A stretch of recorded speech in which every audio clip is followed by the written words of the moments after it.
You, John Fitzgerald Kennedy, do solemnly swear.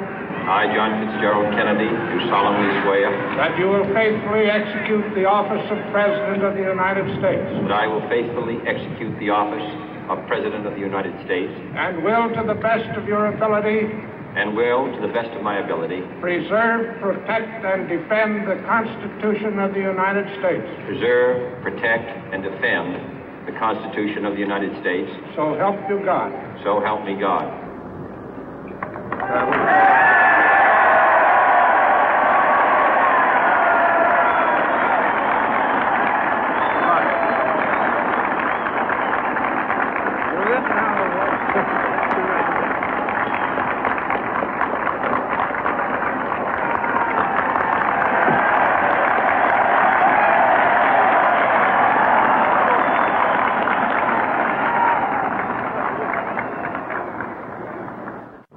Vice President Johnson, Mr. Speaker, Mr. Chief Justice, President Eisenhower, Vice President Nixon, President Truman, Reverend clergy, fellow citizens.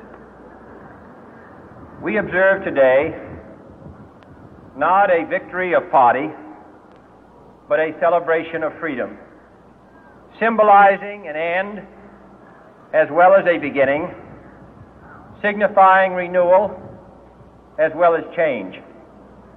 For I have sworn before you and Almighty God the same solemn oath our forebears prescribed nearly a century and 3/4 ago. The world is very different now, for man holds in his mortal hands the power to abolish all forms of human poverty and all forms of human life. And yet the same revolutionary beliefs for which our forebears fought are still at issue around the globe. The belief that the rights of man come not from the generosity of the state, but from the hand of God. We dare not forget today that we are the heirs of that first revolution. Let the word go forth from this time and place to friend and foe alike that the torch has been passed to a new generation of Americans born in this century, tempered by war, disciplined by a hard and bitter peace, proud of our ancient heritage, and unwilling to witness or permit the slow undoing of those human rights to which this nation has always been committed and to which we are committed today at home and around the world.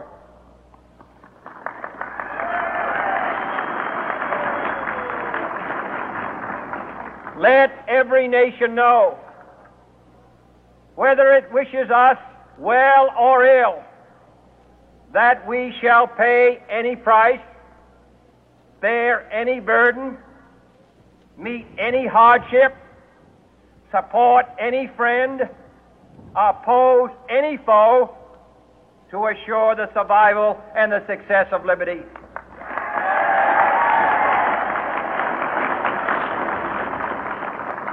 This much we pledge and more.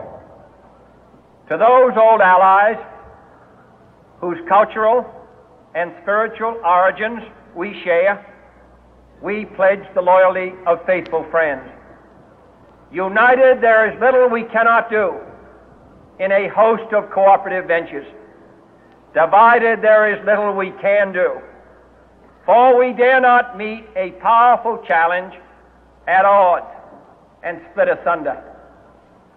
To those new states whom we welcome to the ranks of the free, we pledge our word that one form of colonial control shall not have passed away merely to be replaced by a far more iron tyranny.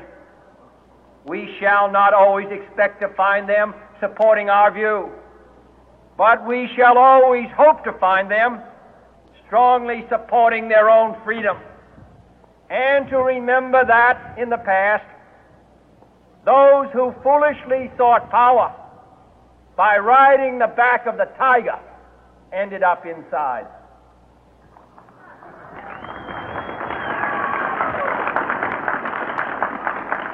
To those people in the huts and villages of half the globe struggling to break the bonds of mass misery, we pledge our best efforts to help them help themselves for whatever period is required, not because the communists may be doing it, not because we seek their votes, but because it is right. If a free society cannot help the many who are poor, it cannot save the few who are rich.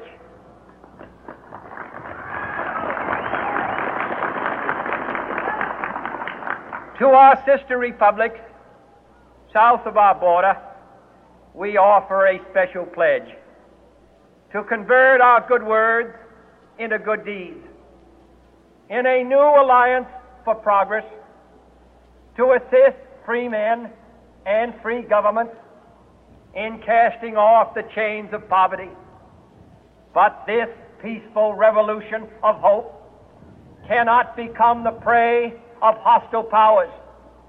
Let all our neighbors know that we shall join with them to oppose aggression or subversion anywhere in the Americas.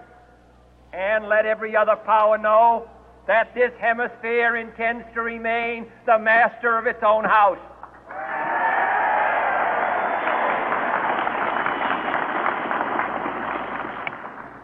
To that World Assembly of Sovereign States, the United Nations, our last best hope, in an age where the instruments of war have far outpaced the instruments of peace, we renew our pledge of support to prevent it from becoming merely a forum for invective, to strengthen its